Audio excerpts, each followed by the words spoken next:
Ndi niteka n'umunezero nsubire nkusuhuze nkuhakaze nshuti mukunzi wacu wowe ubandanya kumwe natwe ngaha kuri ino mboneshakure imwe rudende igushikiriza amakuru, ibiganiro ndetse n'inkuru bigezweho biriko bivugwa irya nino mu gihugu cacu ciza no hakurya y'imbibe z'igihugu cacu mu makungu ya kure.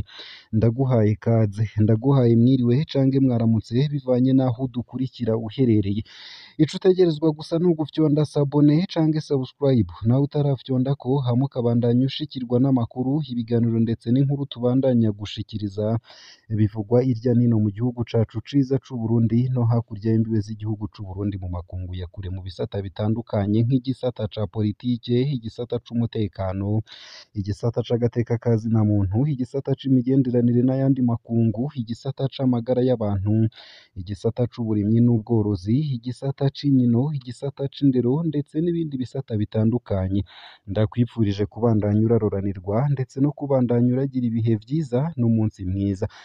Ano makuru ya kano kanya rero harabafatiye ku ngingo nkuru zikurikira. Abasirikare bapfunzwe bagirizwa kwanga kurwana n'umuhari M23 basabirwa gupfungwa ubuzima bwose. Umushikirizamanza wa gisirikare yasabiye abasirikare 35 banse kurwana n'umuhari M23 muri Kongo umunyororo w'imyaka 10 hamwe n'ihadabu ry'amadolari $800 umwe wese, nayo abandi 239 basabiwe gupfungwa ubuzima bwabo bwose hamwe no kuriha ihadabu ry'amadolari $800 umwe wese.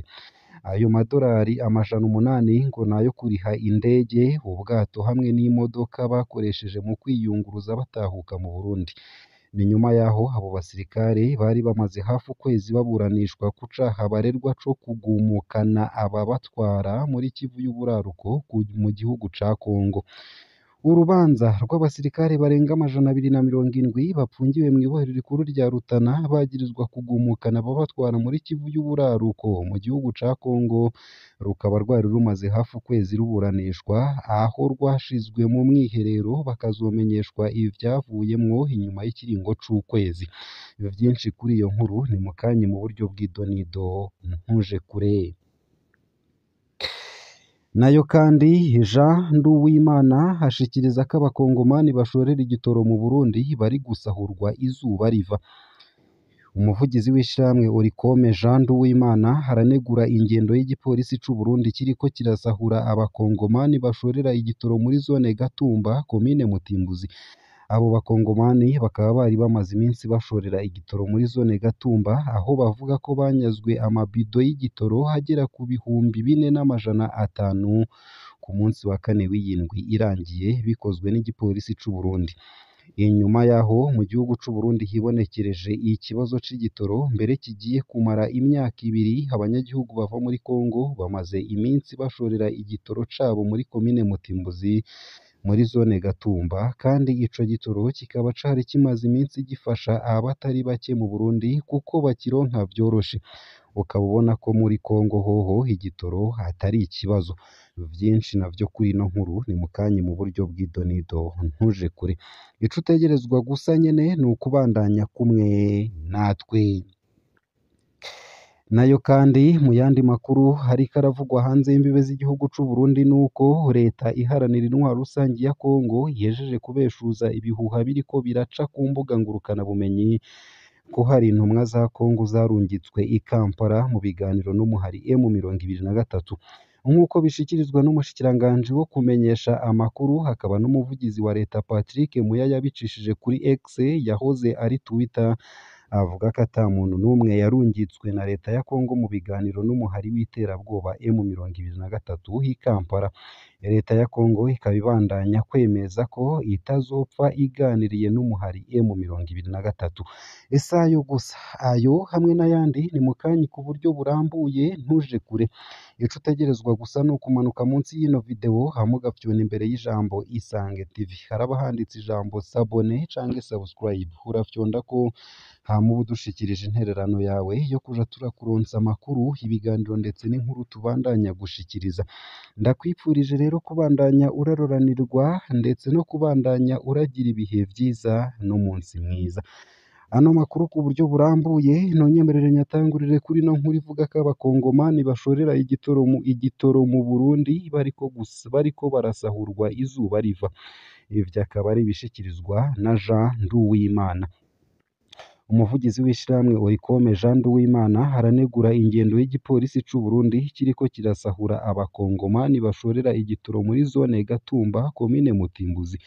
Abo bakongomani bari bamaze iminsi bashorera igitoro muri zone Gatumba, aho bavuga ko banyazwe amabido y'igitoro agera ku 4,500 ku munsi wa kane w'iyindwi irangiye bikozwe n'igipolisi.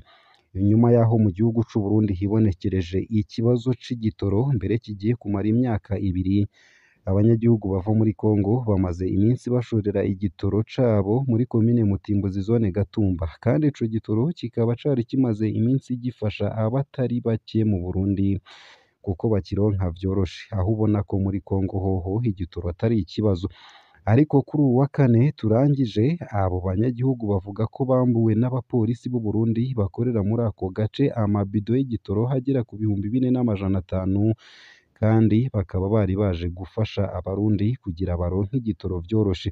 Abo bakongomani bagasabwa gutanga ibihumbi 100 vy'ibanze kugira bamenyekane hamwe n'ibihumbi 10 vy'ikibanza. Muri Oricome bakaba bavuga ko leta y'u Burundi yokubahiriza abo bakongomani baza gushorera igitoro mu Burundi kuko baza gufasha igihugu na rirya u Burundi buri mu kibazo c'ikena ry'igitoro. Jean Nduwimana asanzwe avugira ishirahamwe Oricome akaba avuga ko leta yategerezwa kubafata neza ikabiyegereza ntibanyarwe igitoro cabo kandi bacinjiza bizwi ku rwego rw'intara, komine na zone. Jean Nduwimana akavuga ko naho urwo rudandazwa rutemewe n'amategeko, leta yobakira neza kubera ibibazo igihugu kimazemwo imyaka itari mike.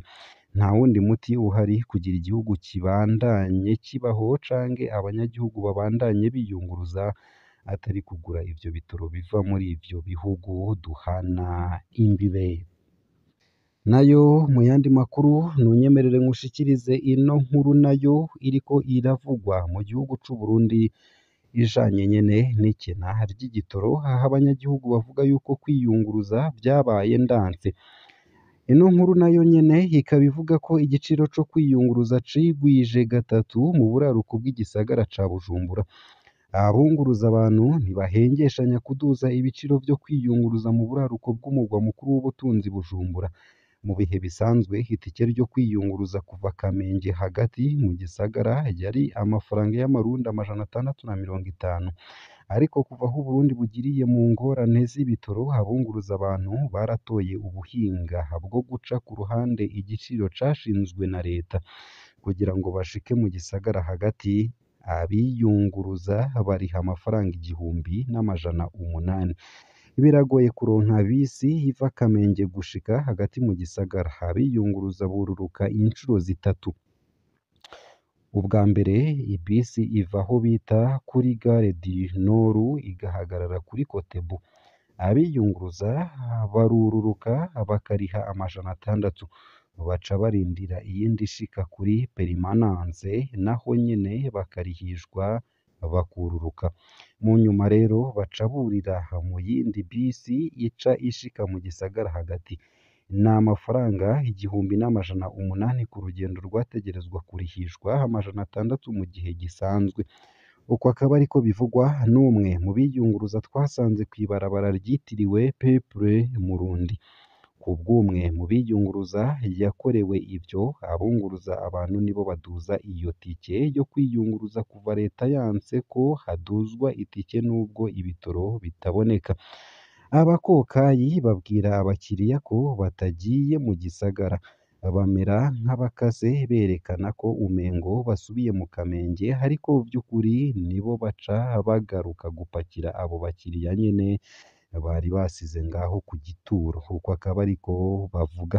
Ubwo buhinga bwatanguye gukoreshwa igihe abiyunguruza batangura kwiyamiriza irihishwa ry'amafaranga 1,000 y'amarundi kuri urwo rugendo nyene muri bisi. Abiyunguruza barababazwa nuko abajejwe intwaro n'igipolisi bigira sindabibazwa kandi bashobora kubahiriza ibiciro vyashinzwe. biragoye gutegeka ibiciro ku banyonga amamodokari na bene zo badashobora kuronka ibitoro mu Burundi. Umugwa mukuru w'ubutunzi urimwo intwaro zose ukaba ukorwako cane, bose bakaba bikora ku gace kamwe k'igisagara ca Uvira mu ntara ya Sud Kivu mu buseruko bwa Repubulika Iharanira Demokarasi ya Kongo. Bujumbura, igiciro co kwiyunguruza carigwije gatatu mu buraruko bw'igisagara. Abunguruza abantu ntibahengeshanya kuduza ibiciro vyo kwiyunguruza mu buraruko bw'umugwa mukuru w'ubutunzi Bujumbura. Mu bihe bisanzwe itike ryo kwiyunguruza kuva Kamenge hagati mu gisagara yari amafaranga 650 y'amarundi, ariko kuva aho Uburundi bugiriye mu ngorane z'ibitoro, abunguruza abantu baratoye ubuhinga bwo guca ku ruhande igiciro cashinzwe na leta kugira ngo bashike mu gisagara hagati. Abiyunguruza bariha amafaranga 1800. Ngaha akaba ariho nsoreje ano makuru nari naguteguriye, ariko avugwa irya nino mu gihugu c'u Burundi no hakurya y'imbibe z'igihugu c'u Burundi mu makungu ya kure.